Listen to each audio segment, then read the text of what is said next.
Well, the Greeks held that the visual arts were the imitation of life, but the computer arts are the imitation of creation itself.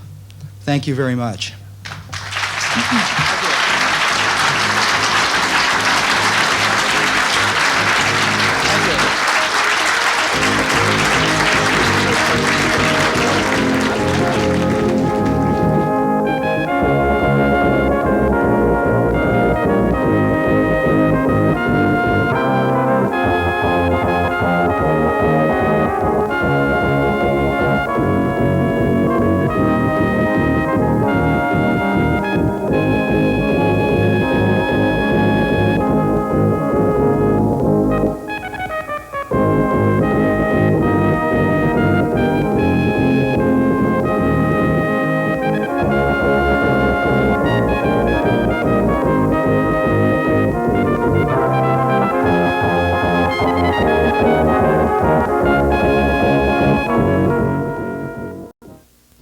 When I left Glenn's group, I spent a very short time working for Litton Industries on a precursor to the Skylab. And then I went on to a conference that was being held up in San Francisco. This was the Fall Joint Computer Conference. And this particular conference was very, very special for me, and I think for a lot of people, because there was an hour-and-a-half session here where Douglas Engelbart and the Augmentation Research Center in Menlo Park, California, was demonstrating a live video demonstration of the highly interactive computer graphics and computer text manipulation system that had been developed at SRI. And I went to that particular session, not knowing what to expect, and I was completely blown away. And I happened to find afterwards the particular person who seemed to be in charge technically. His name was Bill English. And I cornered him and I said, this is really nifty and I think I can help you. And I was fairly bold in those days. And he said, well, actually we are looking for a few good people. Why don't you come by? And I think the next week I went by and the personnel department said, no, we have no openings. And I said, wrong. I'm going to sit here until Bill English comes and talks to me. And I did. And he did talk to me, and they did hire me. And it was the beginning of a 7-year effort on my part at SRI with Doug Engelbart. And it was a very remarkable experience. And a great many of the concepts that people now think of as commonplace, like multiple windows and the mouse and editing across windows and integrated text and graphics and all those kinds of things, all originated from my point of view in the work that Doug and his group did at SRI. And so I'd like to introduce you to Doug Engelbart and his perspective of the last 20 years or so. All the equipment. So I usually proceed to botch up the use of these things just to prove that you can be an expert in man-computer or hardware-computer systems and still be human, right? Before I start my own story, I'd like to make a commercial pitch that I promise the people who are busy at Stanford University developing historical archives, especially of the technology things that are burgeoning around this area, and all this stuff is pretty good. So they've got a program for collecting and archiving all the kind of records and data in a place to keep it safe and available to scholars who want to dig in and really find out the truth about who's lying when they say, you know, I developed this or that. And so the records from our lab are due to go into there, and it's been very interesting to me to learn more about their story. So Henry Lowood over here, raise your hand, Henry, is the advocate turning these out. So if you want to kind of connect with him and give him a chance to pump you and tell you about his program, I'd appreciate it if you do it. I think it's a great thing to do. All right. Now I'm supposed to sell my own product. In the paper that I wrote, I emphasized the fact that most of my things sprung from a particular quest I've been after and the framework that I developed to think about it. So I'm going to focus on that quite a bit, and some of it is conceptual and not technical. So just to put that, though, to give you some reality, to, if possible, to hang that on to, I'm going to dive into some of the technology early and then go to the concepts and then go to a little bit more technology. And I try to put the concepts where if I don't finish all the slides, I still get to it, because that's one of my real failings is I start talking and I get gabby about sharing what it felt like, and I don't get through the whole program. So let's start with the first slide, please. When I was in just about this time, 35 years ago, I got this big kick that I'm going to do something meaningful and contribute to society. And I went through a whole bunch of analysis that I outlined a little bit in that paper and came up with a big flash about, hey, you know, the world really is in a pickle. Our complexity of our problems is growing and growing very fast. And the urgency with which we have to deal with them is also increasing, and that the product of urgency and complexity essentially is a measure of the difficulty for humans in coping with problems. So what happens when that difficulty surpasses our capability? That we get farther and farther behind in coping with them. So I looked around and I realized, well, in 1950 or 51, we already were too far behind. So if there was something that a young man could do to help humanity cope better with complexity and urgency, that'd be a nice contribution. So all right, I commit. And I just got married, and my lucky young bride got to move to Berkeley with me and struggle through graduate school and learn about computers, and then find out that what I wanted to do seemed to be just unthinkable in any kind of academic or research world.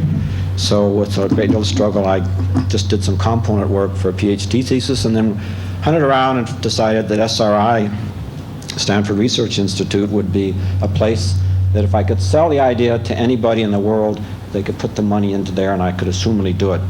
So I went there, and it was after a couple of years of, well, I was lucky, and I worked with components and got a bunch of patents and built up some sort of reputation. So, all right, we'll give you a chance to do what you want.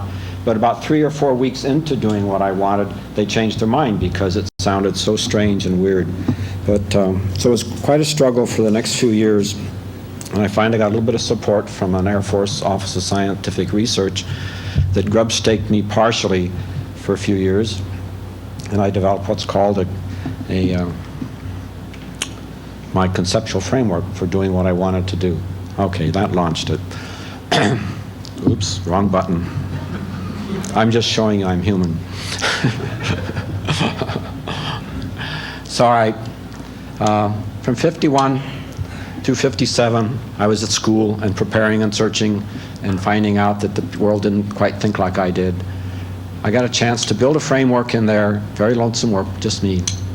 Very lucky when Licklider came to our office that I was there waving and saying, I want to do this stuff, and it sounded something like what he wanted to do, so what could he do to be, he's a very fair-minded guy, so he had to give me money.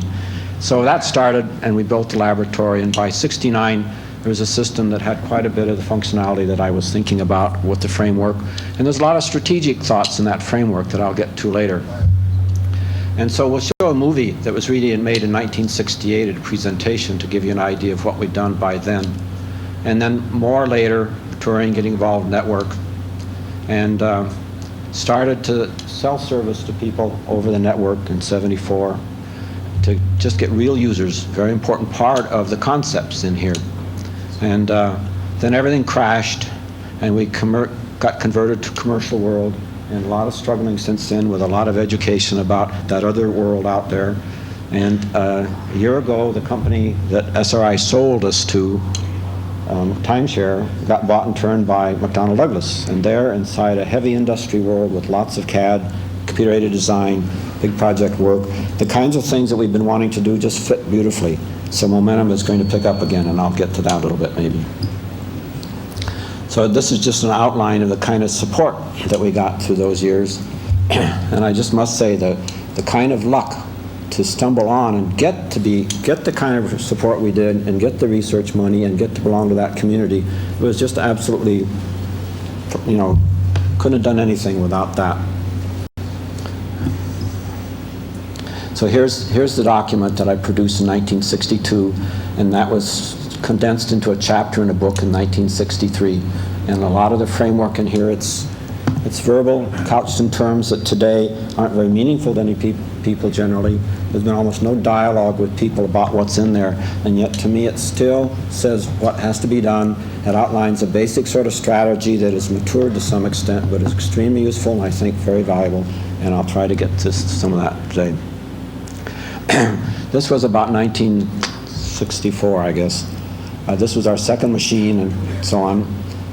This was a standalone workstation connected to a CDC 3100 that we had to go custom build this thing and the electronics to drive it because we unfortunately weren't tied to a whirlwind or something like that. So that was about 10 to 15 times as expensive as what you'd have to put into, say, an XT today, something just to make that. And then we wanted early to start experimenting with the screen selection thing. The idea of working and interacting very, very actively with the display meant that you had to tell the computer what you were looking at, so you needed a screen selection device. So there was a lot of argument about light pens and tracking balls in those days. So what I wanted to say, though, in the context in which we wanted to work with text and structured things and interacting with commands, I wanted to just find the best thing that would work. So the context was important, and set up experiments to do that. And among all the things, we just built a mouse. So it was our very first mouse, see? And somebody at a conference last spring hung it up like that and then looked and says, "Oh, it's a girl." And I'd never noticed.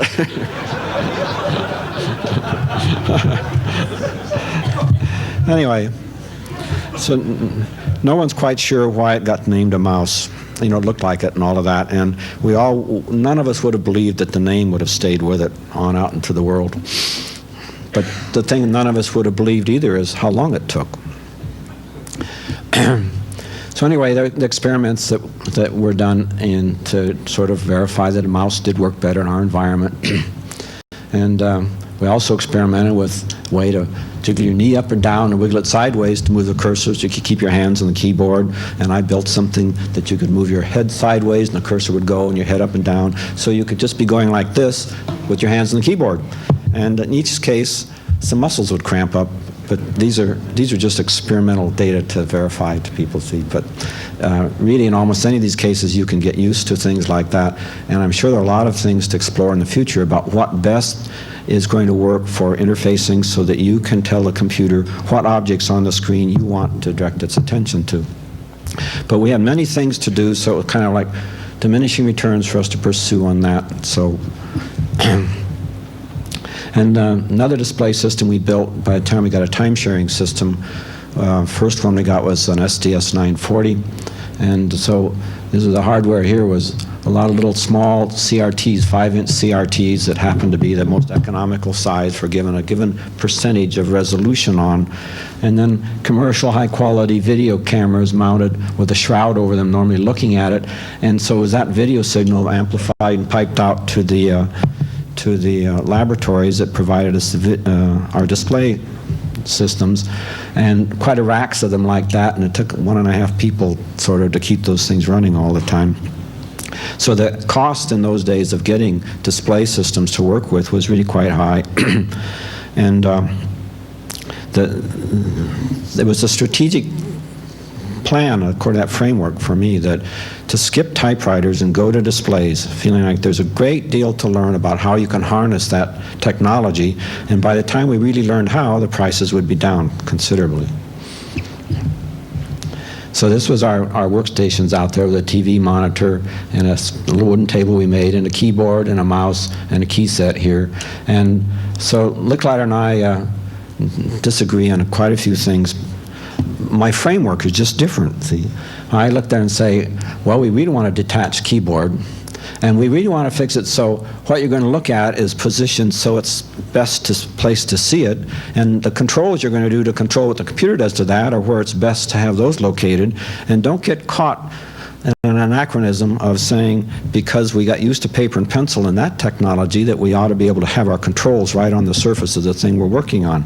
So it may end up that way best, but don't make an a priori assumption. So we didn't, and we worked this way. And let me tell you a little bit about this too. That's a terribly, terribly difficult thing to use. See, So one of the things that you say, if you want to explain to somebody why it would make a difference if you can do things faster, and I struggled in those days. Much of that struggle was mentally about 4:30 in the morning, because I must be crazy to be going through all this. You know, everyone thinks I'm nuts. Maybe I am. So I thought one morning, hey, I keep trying to tell them it'll make a change to go faster. Just speed will. Well, and they can't quite see why. Well, what if I show them and actually have them write like that? Because it's only a matter of happenstance that the scale of our body and our tools and such lets us write as fast as we can. What if it was that slow and tedious to do it? And a person doesn't have to work that way very long before you'd start to realize that our academic work, our books, a great deal would change in our world if that's how hard it had been to write. All right, so what if you speed it up? So all right, the key set is just one way, and it's an option, and it hits characters. When you hit chords like that, it hits characters, and that's the code. And it really is very difficult. Like my 6-year-old kids learned it in about a week, and other people, we had some subjects one time to try a teaching system, and we used this for the very first thing to learn. And the experiment blew because everybody controlled and everybody else learned it so fast you couldn't differentiate between those who did and those who had, those who had special computer aids and those who didn't. So here's sort of the picture that I kind of think about this. You got to make it easy to learn. See, all right, how much is it worth to you if you're going to get around a lot in the world and something's going to be just a thing you live with, and that's your mobility thing? So what is a few hours of learning how to ride something as unnatural as that, as contrasted to I can immediately pick it up and work with it? See, all right, so all the way through you got to think about it. And when we get to the framework, I'll just tell you some more about the things that we have to do to sort of open our minds to the changes in the human side of things to harness the technology. Okay, so by 68 there, I had a workstation like that in my office and just started living on it. And out in our lab, we had 6 to 10 more, and time shared among people. And the whole feeling was great, and it was very, very interesting sort of activity in those days. And who says we didn't do workstation research? So this one got to be one of the favorites for some reason. People sat there. Notice the traditional way that our system was called NLS then, and now it's called Augment. But this is what you see all the time, people sitting there working and occasionally switch to type on a keyboard. And the speed and flexibility of that you'll see in the movie a little bit, and it's quite unique. So I just had to find an old picture of Charles Irby in here to prove, yes, he was there, and he did look younger, and yes, he went through the 60s also. He looks so clean-cut now, I don't recognize him hardly. So here's Bill English. This is a workstation that we had made for us out of the courtesy of Herman Miller, who was trying to experiment with us. So this little console swiveled on one of their Eames chairs, and it went where you went, and you could lean back and work with it very nicely, and was separated from that. And I looked for this one particularly. I wanted to show this workstation, but also for Bill English, who just deserves an immense amount of the credit for getting things to work. He just made things work, and I wave my hands and point and somehow don't make much progress, but he really helped make things work in those days. So I owe him a lot. All right, the presentation we gave, here we'd been working, we had this marvelous system. We try to tell people, a few people had come and visit us, but I thought, gee, it's time that we showed people. So we took an immense risk and volunteered for the Fall Joint Computer Conference. That'd be like the National Computer Conference today in San Francisco in December '68, which would be, 17 years ago. All right. You did the arithmetic. And so we set up to give a presentation here with a video projector pointing at a screen, and it's a great big auditorium with a balcony, and that video projector could put the text we piped up to it on there so you could read it from up on the balcony. And down there in the corner of that place like that, this is the video projector we rented, and it was an earlier version built by a Swiss company of the kind of thing that's back there, but the same kind of technology where it's actually a high-intensity projection lamp whose light is modulated by a thin film that's in turn, et cetera, et cetera. But anyway, it's very, very effective. So we had a 20-foot image on the screen. Up in the upper right hand on the stage like that, we put a backing like that in this Herman Miller console situation. I sat there, and we built special electronics that picked up the mouse and keyboard and stuff and piped it down there because we didn't have, it just wasn't any way to do it otherwise in those days. And we leased 2 microwave lines up from our laboratory in SRI up here in Menlo Park, so it was roughly 30 miles, and it took 2 dish antennas on the roof there, 4 of them on a truck up on Skyline, and 2 on the roof of the conference center with cables like this, and it cost money. And running that video projector and getting people to help us do all that cost money, and making the special I/O things cost money. And running this thing like that with leveraging technology on technology was highly risky. So when you see the movie and see me start sitting up there, you realize I was risking a huge amount, and I was using research money that the nice people in ARPA and NASA who were spending us like that had to say, don't tell me, because you know, if this had flopped and we would have sort of got in trouble. But anyway, it worked, and the main reason it worked is because Bill English is a genius. All right, so back in our lab, we dismantled a lot of the cameras that we'd been using in our display system and borrowed these things and got people to be project camera people. And one of our friends was named Stuart Brand, who was at the time working on his Whole Earth catalog, and he came over to help be a camera person and such as that. So we had, it was really a real group project. There were about 17 of us in that time, and we ran it. So I sat there, and on the console there was a camera mounted that catches me in the face. Up there's another camera mounted that can see the keyboard. In the back of the room, Bill English sits with the 2 video signals coming up from SRI that could either bring camera or computer video, and down there they would switch on. And he had an intercom, he'd tell people, bring up this, bring up that. And he also had these 2 camera images, and he could connect any one of them and do this frame splitting and mixing. And so I worked up this scenario, and I sat there and started flying it. And in the, I've got a headset, and you know, this when I talk here, it comes out on the PA system, but they can all hear me in the background, but I can hear all of them in my ear.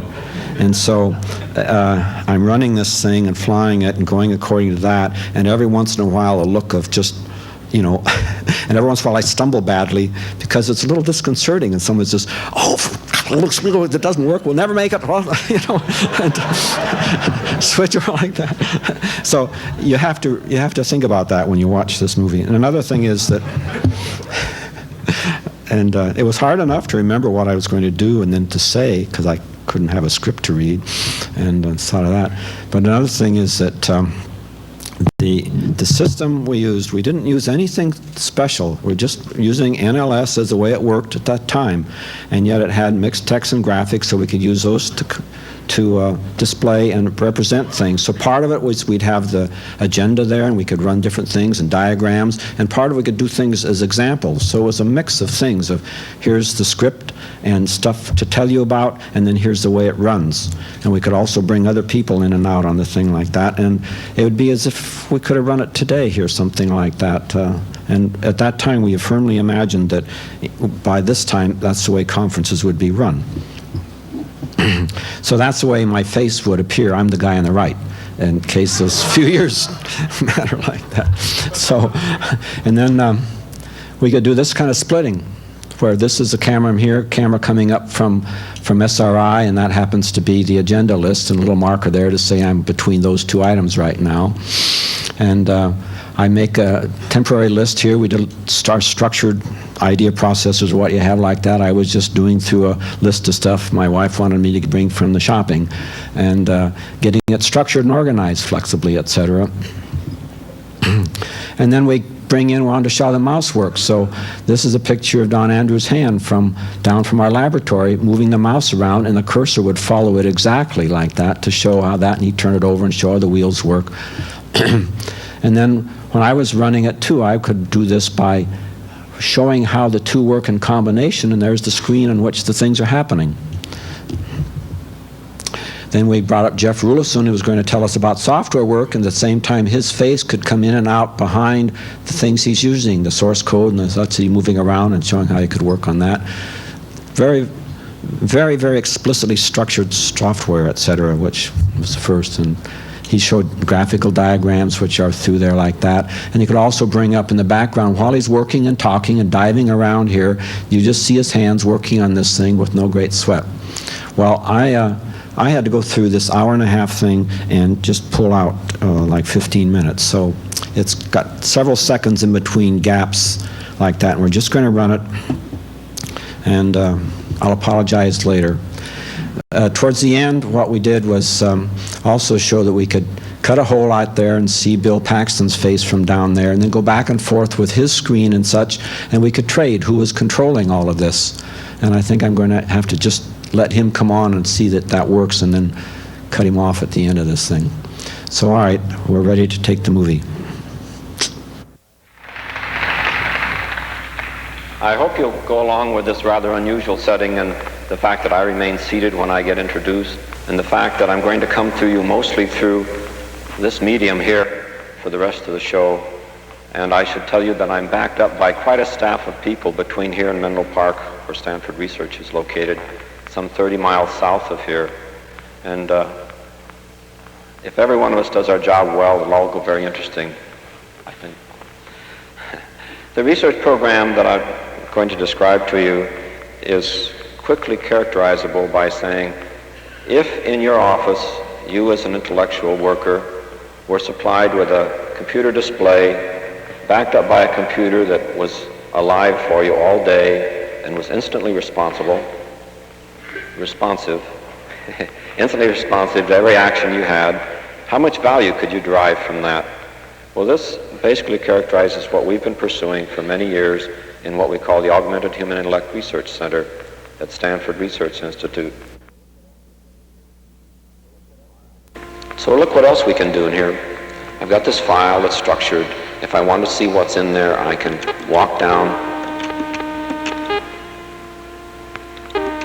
the hierarchy levels and see, or return. But there's another thing I can do. There's a root I said I have here. So here, I'm afraid I'll need a different picture of the view. So here's what I drew with a picture drawing capability here. It's a slight map if I start from work, and here's the route I seem to have to go to pick up all the materials. And that's my plan for getting home tonight. But if I want to, I can say, the library, what am I supposed to pick up there? I can just point to that, and oh, I see, overdue books and all. Well, there was a statement there with that name on it. Go back. What am I supposed to pick up at the drugstore? I see, very interesting. All right. Mark it? Oh, I've already seen that. Produce and all like that. Gee, that's too much. Anyway, so we have this feature of structuring our material hierarchically, being able to move around it very well. When we get a hierarchy, such as I can show you here now, I can do things if I want to just say, I'd like to interchange produce and canned materials. Bingo. And they're all numbered rightly if I care to look. Interchanging them very quickly. Cans are going to get interchanged with produce. They do it and all gets renumbered. So I have ways of studying over, making different views, moving around, going to specified points, and modifying the structure. At the same time, I've seen that I have a repertoire of different entities, like character, knock off that character, replace the character, make that P. So I have entities of all sorts that I can say I want to do operations on, and this basic structure that I can move over and study and get about very quickly. So that is the essence now.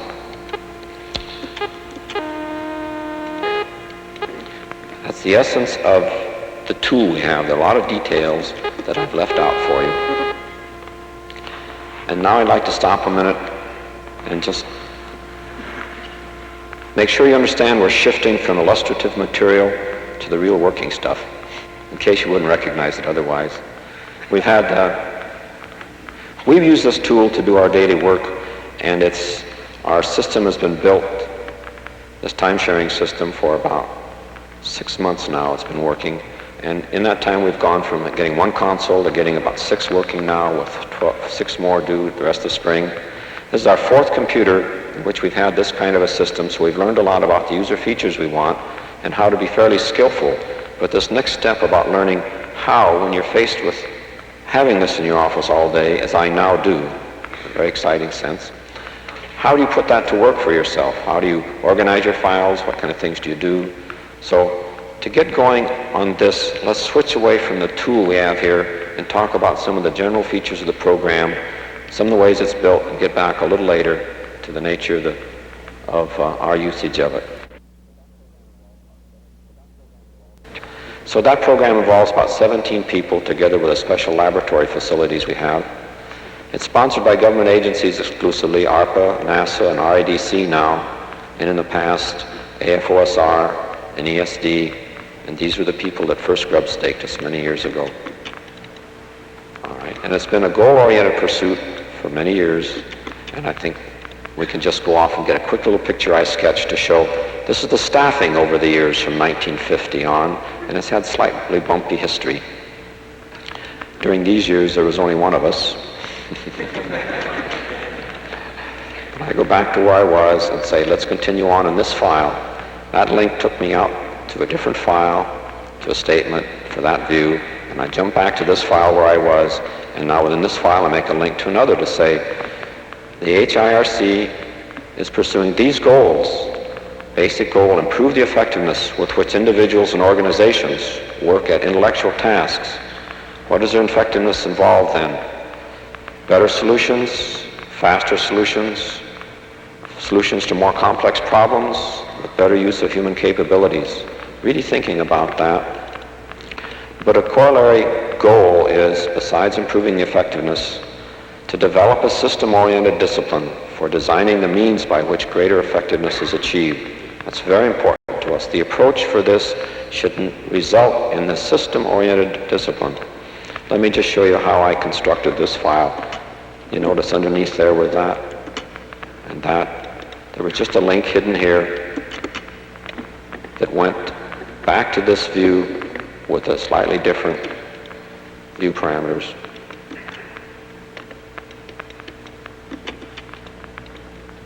To give you that view.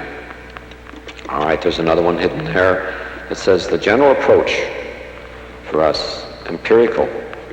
We're pursuing this monstrous goal, monstrously difficult, by building and trying empirically. And we're approaching it evolutionary-wise because we feel that it's a whole system problem. You need to get a person in that environment working and looking at the many aspects of his working system that are involved in his effectiveness.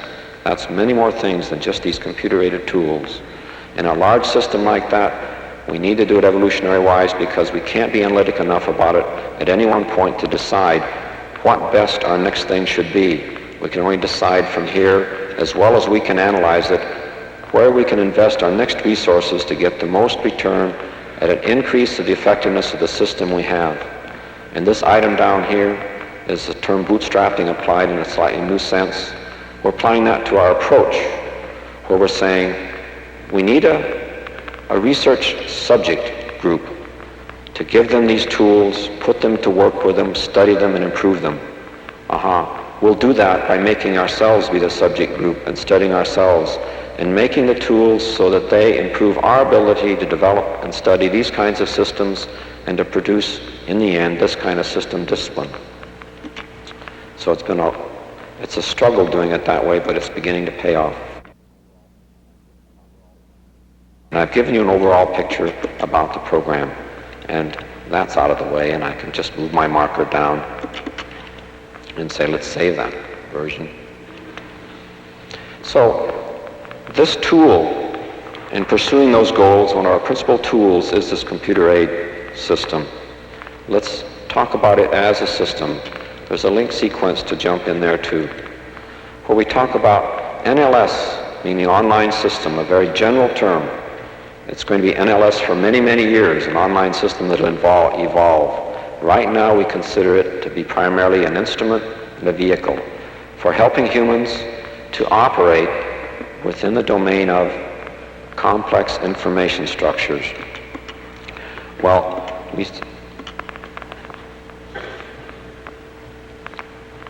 what do we mean by operate?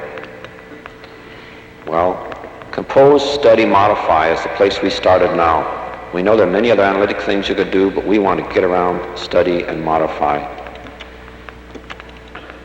And then to further information about what does complex structure mean, we're talking about complex structure and emphasizing structure because we say, although the content represents your concepts, there's a structural relationship between that content entities that should represent the relationship between the concepts of human thought. All right, we never can do that very well with linear text. So inside the computer we can represent that quite well. In fact, we can represent information structures in a computer that would generally be far too complex for you to study directly. But NLS serves as a tool to roam over that, navigate through a complex structure, be able to find your way and be navigating, move about it rapidly, and be able to see what you want to see at any given point. That's how we think of NLS as a tool. All right, these are all very important concepts to us because these, together with the bootstrapping, have told us where to start.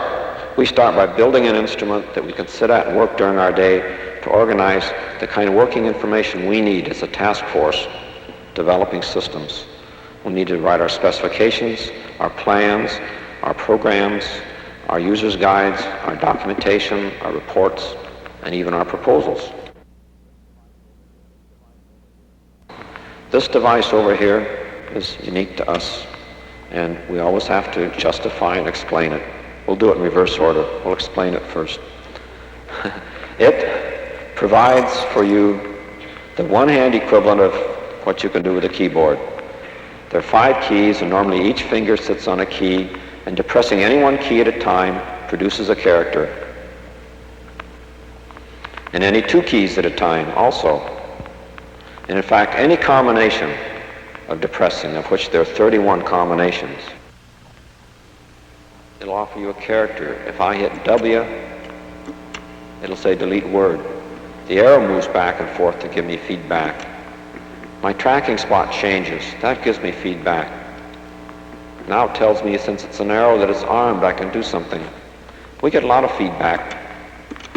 Let me restore a view like this to show you. This is more normally the way we work with feedback up here. Where here I'm shown, it's not working. That's an echo register that normally gives you the last 6 characters that you use. Oops, not working, all right. The last 6 characters and left shifts continuously, so you can look up at any time and see what have I just struck. And that's very good feedback. Here are characters that show me the different viewing parameters, view specs. They get large at times at which I can hit single strokes that change those view parameters. And each of those means something to me. And their being large at particular times tells me I can hit very quick abbreviation for changing the view. So I can say, all right, I'd like to go to produce, but I'd like to go to produce, they get big. I'd like to say 1 branch only, and let me look just that low, and I see it. Oh, I can say, I'd like to see 1 line only. I can see it. So these ways I move around, the way I get feedback up here, the way I use both hands to coordinate to tell the computer what command and what short literals I want, are all carefully designed to go together to make the repertoire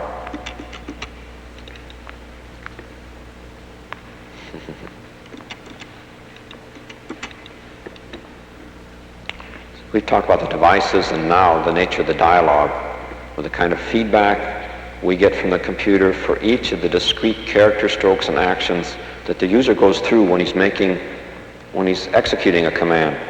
So that system is really represented to a user by the repertoire of commands he has, by the function of each of those commands, and by the control dialogue he has for each of them.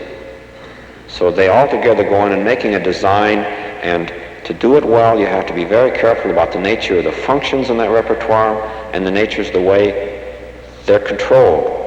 So we've developed a very special language for talking with extreme precision about these control, both the command functions and the control dialogue for them. And a little bit later, when we tell you about the programming, Jeff Rulison will bring in some special examples to you of the languages we've used actually to program at high level these functions and the control feedback that we get in these control dialogue. I'd like to link to Bill, and I don't know what his terminal is right now, so I have to ask for somebody to connect me to him audibly. So Bill, will you come in through this intercom? Hello, Doug. Hi. I need to know what terminal you're on, Bill. 13. Okay. I'd like to have him see my text. And so this special thing, if I label 13, will switch over. So in his display, he sees my text. So I'll execute it. And sure enough, it does. But what's that running around? Well, if he's looking at my text, he'd like to have something to say about it. So we put on a marker, a tracking spot that he controls. So he's sitting in Menlo Park looking at this text, and he can point to it.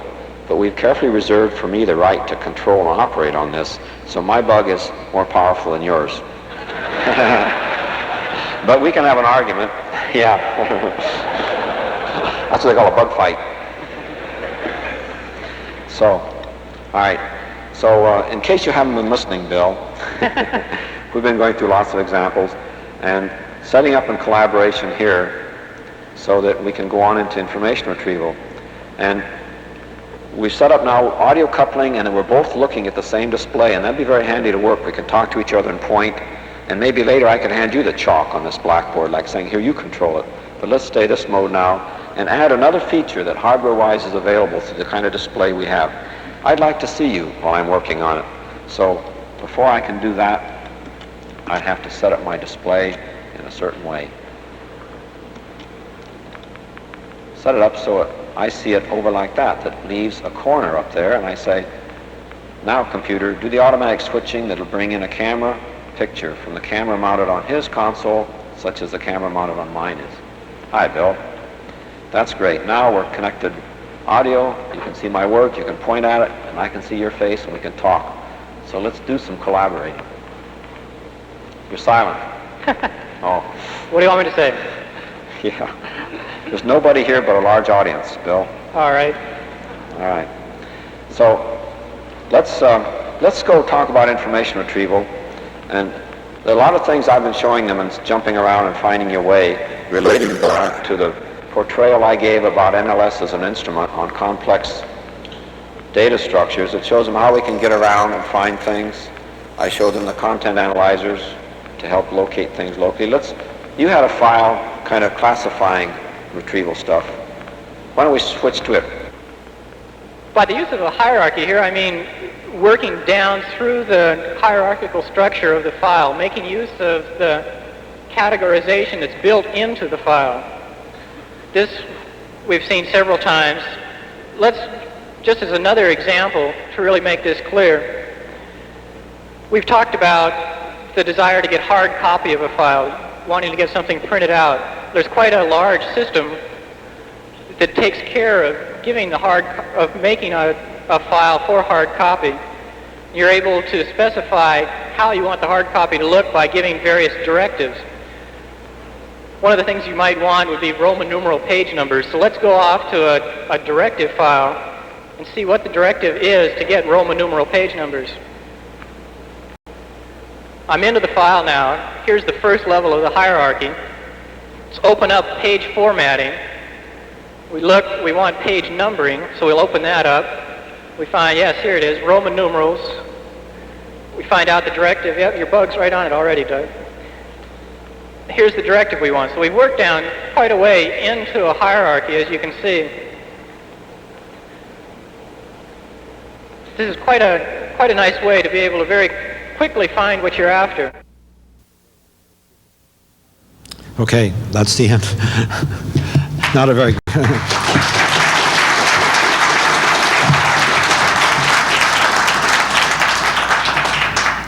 Thank you. Well, you can't imagine the relief when it worked. So it went on for 90 minutes, and then we thought, boy, the world's going to come talking about everybody's starting to augment now. Well, it didn't happen, but we went ahead anyway. So I just want to show you a few of the things we did physically to the system after that, and then go into some of the conceptual framework. That by 1973, we, well, see, 69 to 70, we were shifting from the 940 to a PDP-10, and that was pretty distracting. And we came up in probably 70 or 71 with Windows and quite a few new features on the system. By 73, we revamped the file structure explicitly like this, so that all of the hierarchical structure is by actually programmatic list structure, and pointing off to the text patterns that were kept in a different hunk of the file, so they're kept separately, and it's only a matter of rearranging pointers to do any of the structure manipulation.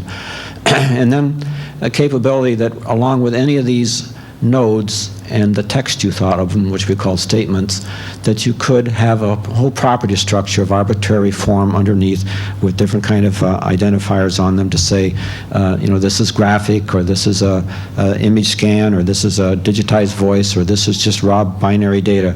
Because we assume the whole orientation was that our files were document-oriented, and document in a very general sense, that this is what contains an argument, a proposition, a proposal, or whatever, the thing you're trying to map your thoughts and arguments into that form in order to communicate with. So the generalized document. So we, at that time, working on the networks and everything, the best we could do, because we'd shifted off from that glorious fast kind of local display that we had there, and that again was for strategic reasons, which penalized us here with the graphics. But we used a Tektronix storage tube scope that would be plugged into the printer port of our display, and there's the guy who had recently come and was working on that for us, named Bob Belleville, who later went to Xerox and helped him with the Star hardware, and then went down and was the project manager, I guess, for the Macintosh. And so the pictures of the graphics that we could pick up plotter files from anybody else's graphic system and ingest, or having our own rough kind of portrayal capabilities for a graphic subsystem, and we could see them on the Tektronix storage scope like this. Or if we went through with our photo typesetter kinds of directives, we could say that it should be scaled and installed in the page of a formatted document of this sort. So all this was available by, say, 75, 76, but the problem at the time was that for someone to use this, they would have to buy this $10,000 or $15,000 terminal and, you know, the storage tube to go with us. And we couldn't get past this business of, if they don't have it, they don't know they need it, and if they don't know they need it, they don't want to buy it. And it was a little difficult at the time. So the graphics sort of atrophied until recently. Then another thing we did, though, and this was 1967, a lot of what we wanted to do there was help people collaborate. So one of the things we did was, here again, Bill English whipped all this together very fast. You know, special small narrow tables that you could work around, sit in a conference meeting with our monitors sitting in here down low enough so you could see over them and see each other well. And then they all had the same image that was brought from this was our one user 3100 at the time, but we had one workstation here and mice there. And then anybody who wanted to pick up a mouse and push the button, then there would be a large cursor that they'd be controlling to move around there, so any one person can point to the common display thing like that. So we held a review meeting among our sponsors and the like at the time there, and there's Bill English and Don Andrews and Dave Hopper, and this is Barry Wessler, who was Bob Taylor's assistant, and Bob was in here someplace at the time too, participating in this. And another thing we did by 1970 is bring up our mail system that was part of our collaboration too. There was really a very sophisticated mail system with user ident catalogs and all sorts of fields that you could use to send and answer things. And one extra feature was that the things, you could send whole documents. It didn't matter whether it was a little one-sentence thing or a whole document, it'd be around. So what we did was have it so that a document could go in and be cataloged into a system we call the journal. And that's like actually pasting it down on the table, because it was going to be there. And then with the fact that we had our linkages and internal addressability like that, another document could come on here and just point to that. So the successive documents that were entered in this system could easily be cross-referencing back to each other, and it kept what we call our recorded dialogue. And it was just an important part of how we assume you needed for a community of people to work together. So that's an extremely powerful sort of thing. We just recorded by about 75. I was just experimenting then that every one of those things was printed out up here, and so they're stored by number in a printout like that, and that's how big it got in about 4 or 5 years. And the number now for that particular journal is well over 100,000 items, and now we have arbitrary other journal systems that customer groups can install administratively for themselves, and it's a very powerful sort of potential. But I want to just shift now to the back to that conceptual structure, conceptual framework. And in that 1962 paper, it was very sort of saying, I had this immensely intuitive feeling that humans are going to be able to derive a great deal of capability from this. And along with that had come very real images in my mind of sitting at a display console, interacting with a computer, seeing all sorts of strange symbology coming up that we could invent and develop to facilitate our thinking, since we would no longer be limited to working with paper and laborious means like that. And other people could be sitting at similar consoles tied to the machine, and you could be collaborating in brand new exciting ways, and that you could be just doing all sorts of things to control a computer. So I had enough engineering background, even though I didn't at that time know how the innards of a computer worked, but I certainly knew that if they can read a card, they can sense keys and any other action you want to do, and if they can drive a printer or a card punch, I knew plenty of electronics to know that they could put whatever you want on a display. So what I didn't understand at the time was the economics and all of that, but I said, look, I got a whole career ahead of me, let's go after all this. So, but by 1959 or so, I got a chance to sit down and say, how would that really work? So I'd end up, as an engineer would, as sort of stripping it down to some of the basics and say, I can't get much more basic than this. There's a human wanting to do his knowledge work. He's got this kind of capabilities within his skin that we can make use of. A lot of mental capabilities we know of, and some of it he's even conscious of. And then you've got marvelous machines there, motor machinery to actuate things in the outside world, and sensor and perceptual machinery to get an idea what's going on. And that's what he has in order to act in the outside world. So that's what you start with, and how can we improve his capability? Well, it turns out that there's been a lot of people working on that for many generations. And we've got a whole culture of things that you get up and you're indoctrinated and trained into.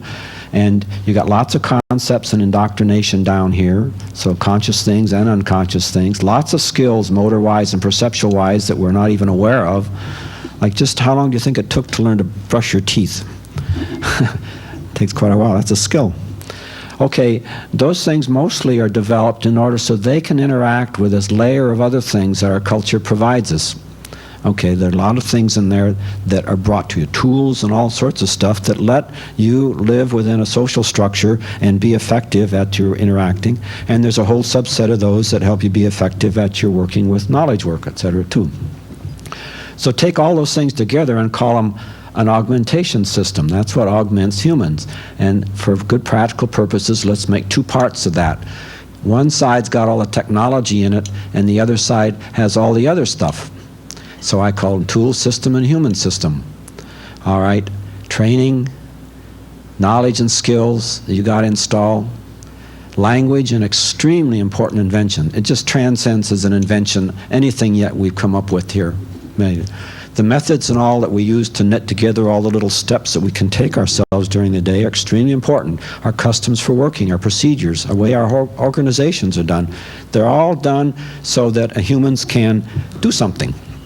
So you look and say, within that sort of picture, framework, any given capability that a human has is really composite.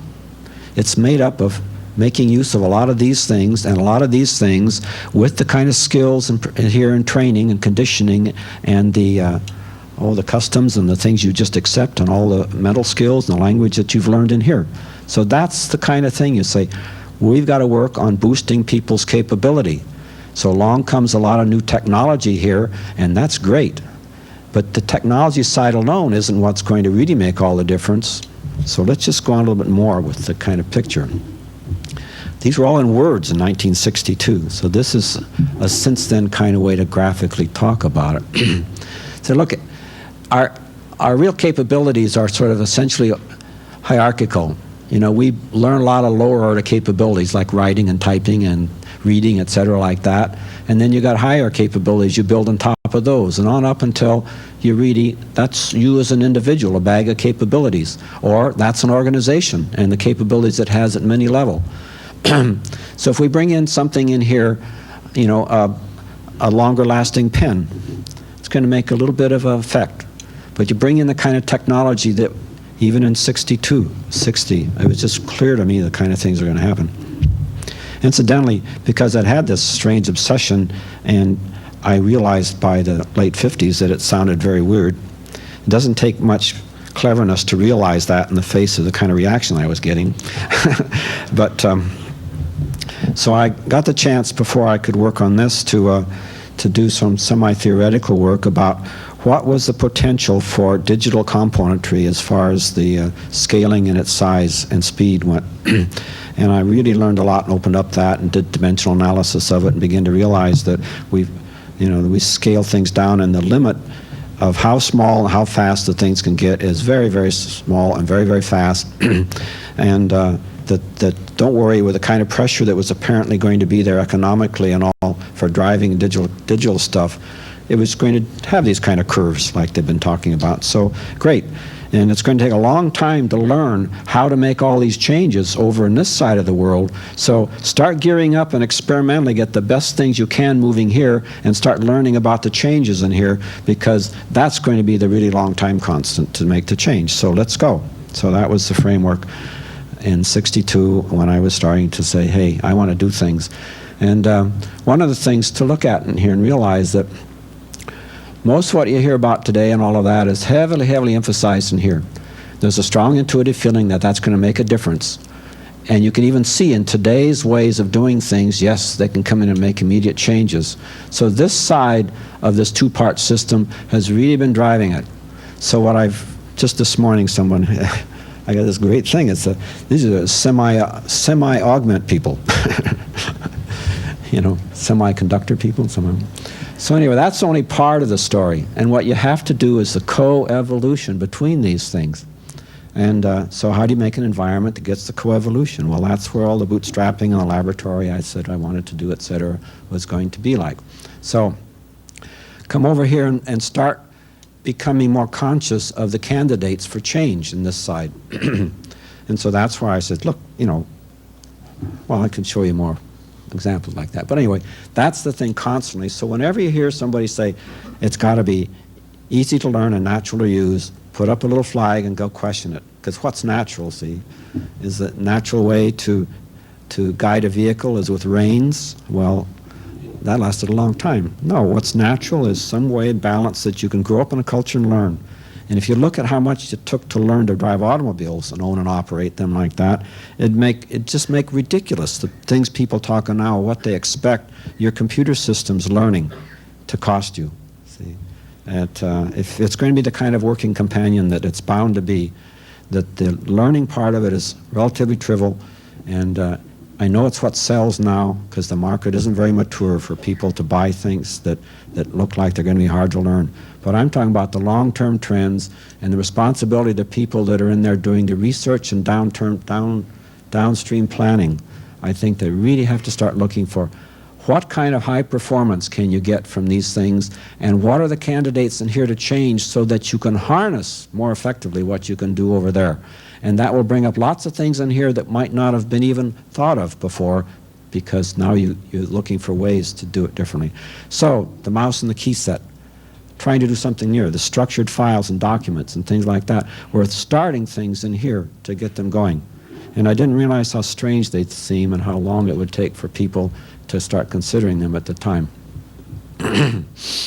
So then how does the change take place? Say in a large organization that this might go like that.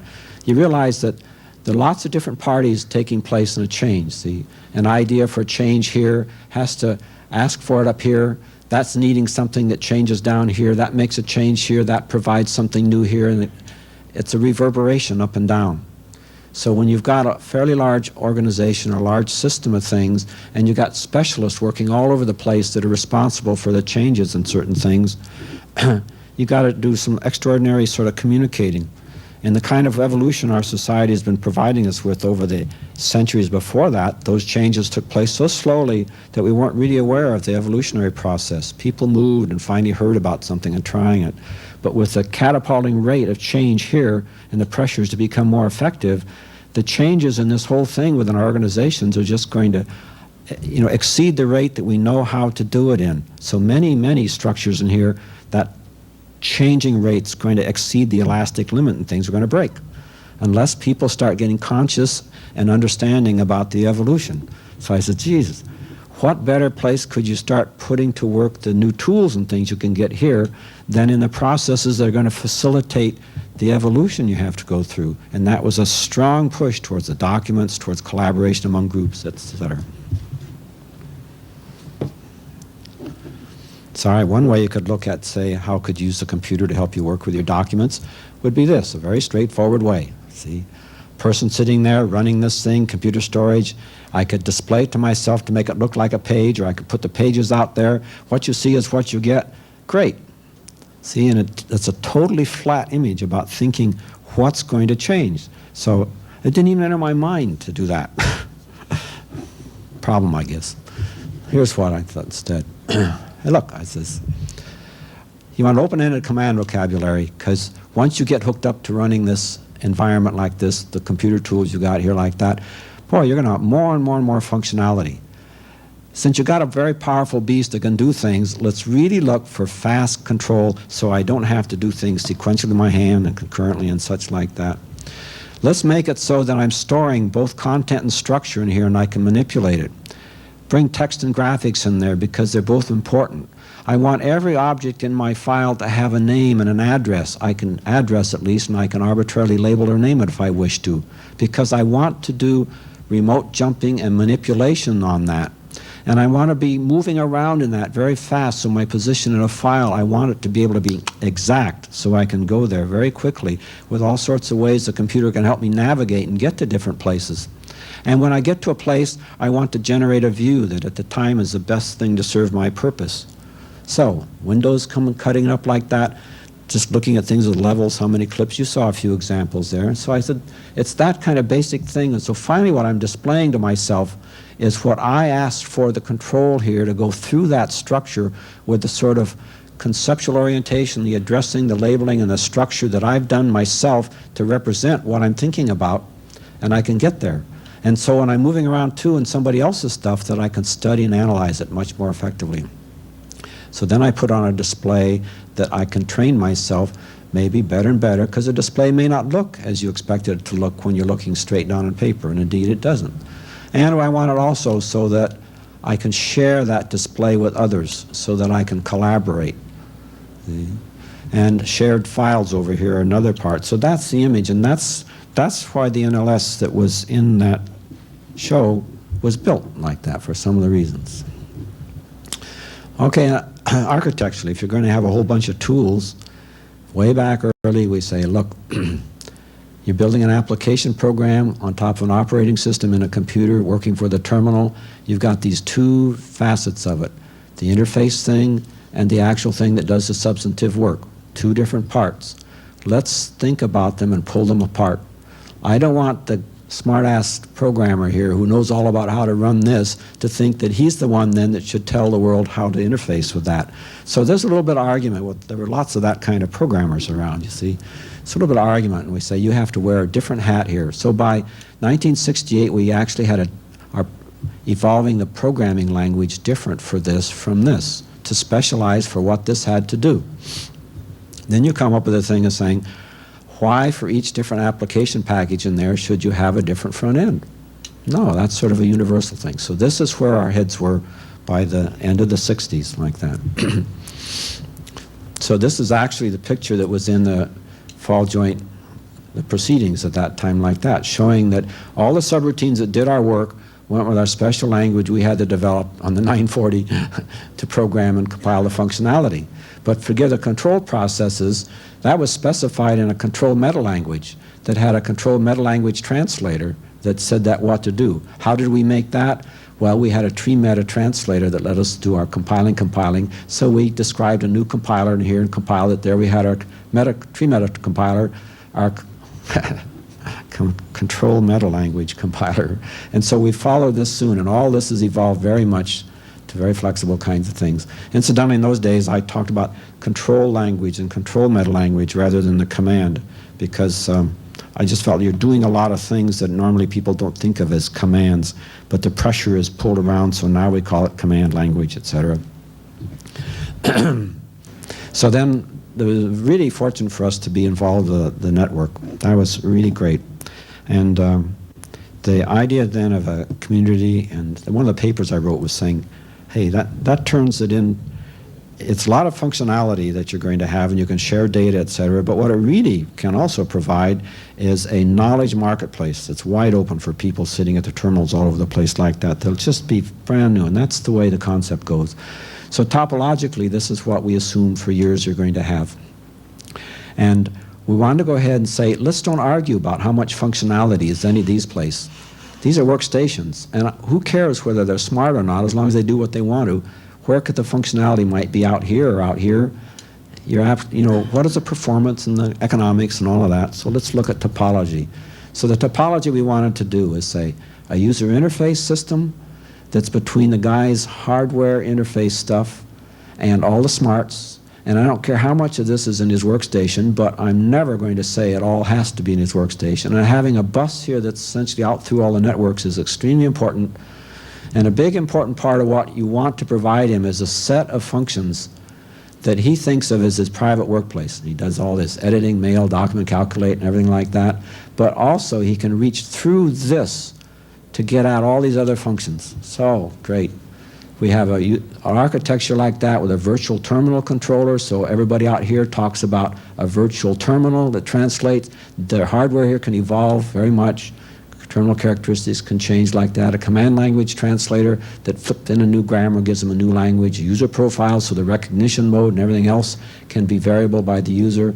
And very important that out through this bus, we generalize and have a call return sort of remote procedure call.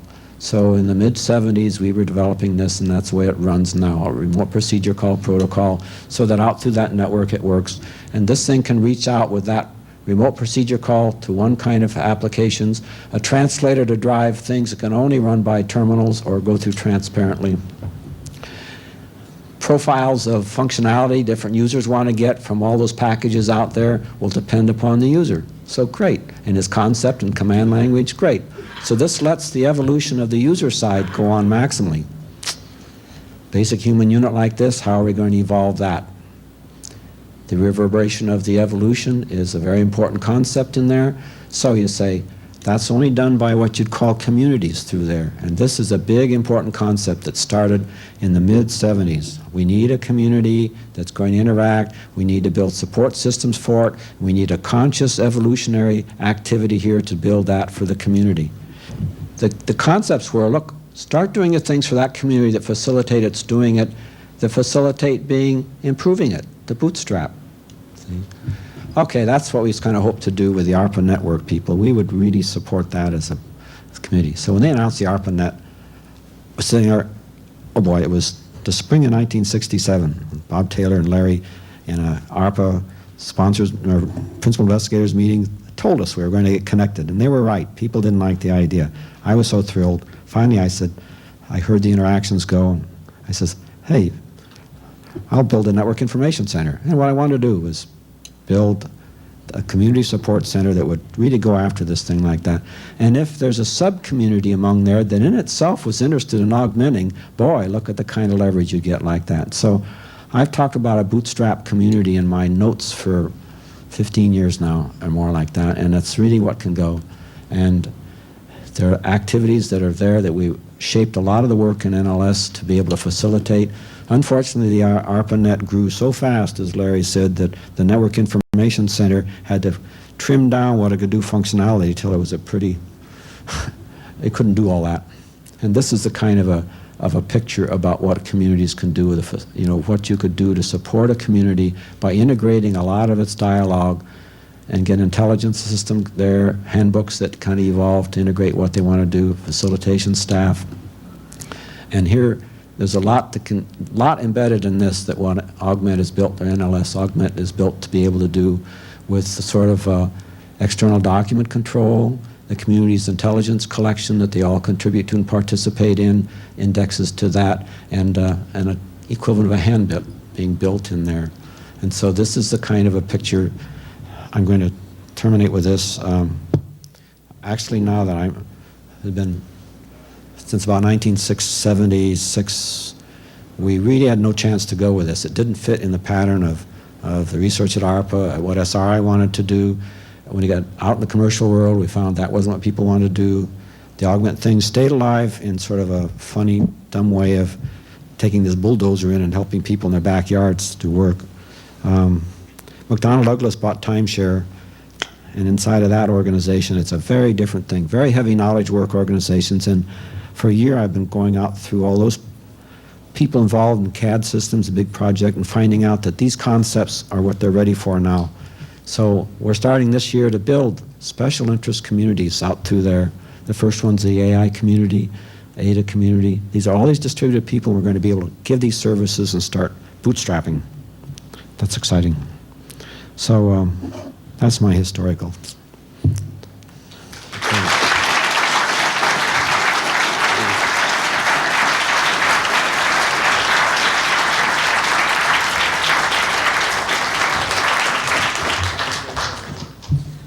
Are there a few questions for Doug before we break up?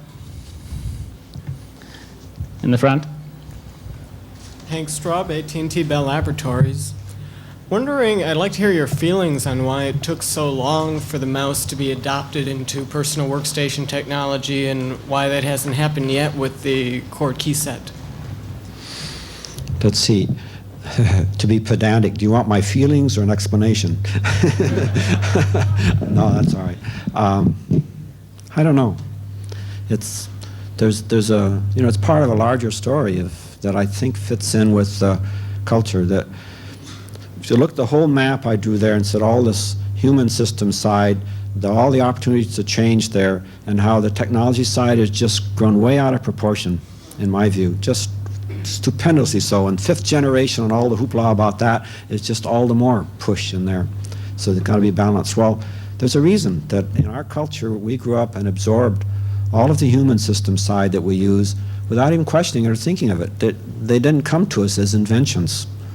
And if we look back upon other cultures who don't have the idea of progress and laugh at them, all we have to do is turn and look at that and realize our culture yet hasn't gotten the perception that that part of it is open for progress and change. We more or less resist the change and say, boy, I'll be damned if I'm going to let that computer make me change. And if it's so smart, it ought to do it for me. And it's totally missing the point in my estimation, see. Well, people look at the mouse and say, Jesus, who wants to do all that? Or the key set's even worse. But that's all I can think of as part of the culture. And the biggest challenge that's ahead for us, if we want to make progress in this, is to start affecting the perceptions that people have about what the potential is there and looking for change and finding out a rational way to do the evolution so it doesn't break us apart. And I just love to get in the dialogue with people then about the strategies for that evolution. So I found people in McDonnell Douglas who are talking about it. It's a very progressive corporation. I'm really surprised. Up at the top, there are guys who they say, we're going to remake the corporation renewal. They'd started that. Ethical thing, participative management, great things. That's given people at many of the other levels the courage to just go ahead and buy. I come up and say, strategically, we ought to do this. So they're sticking their necks out and getting me a chance to start. But it took something like that. Geez, that's a long answer. I could give you another half hour.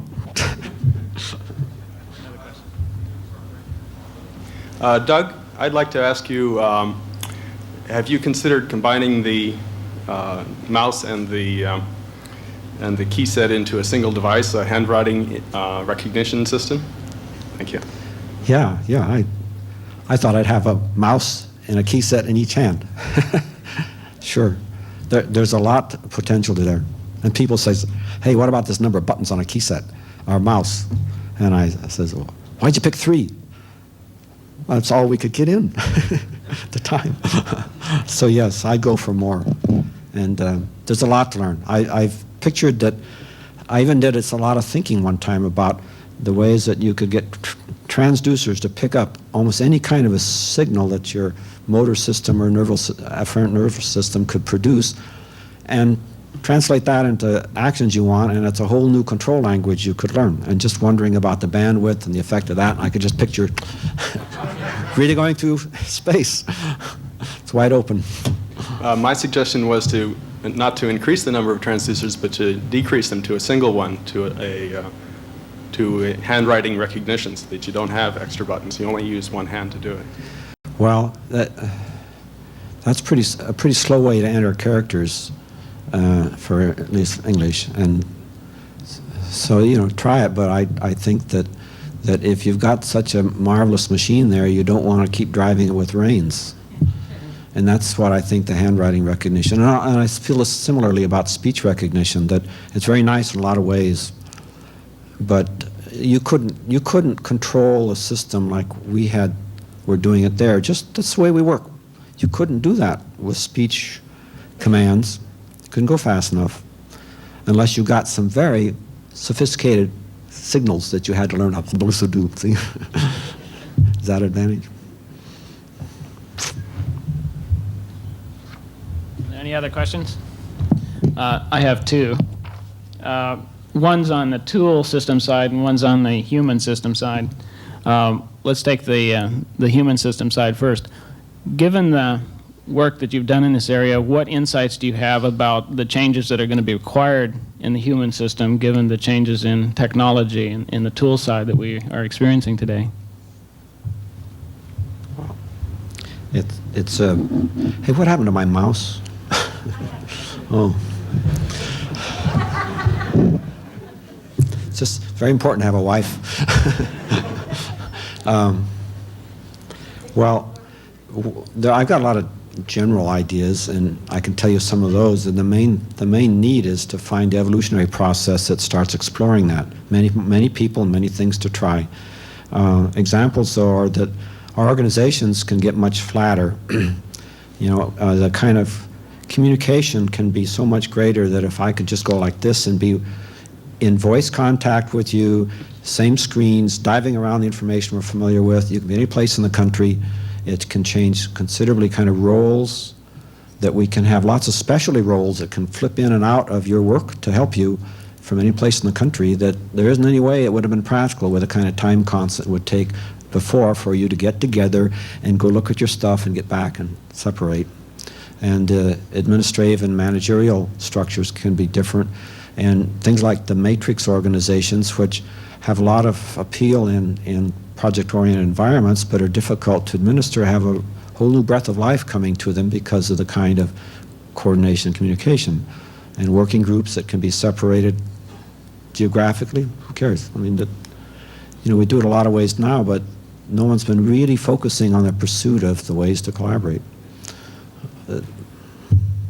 Lots.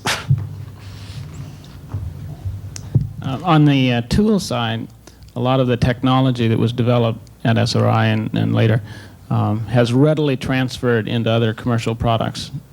Yet there's some, like the high points probably being the structured text and the view controls that you had over the structured text, the linking mechanism from one place in a document to another place and possibly another document, and the notion of a mail system that is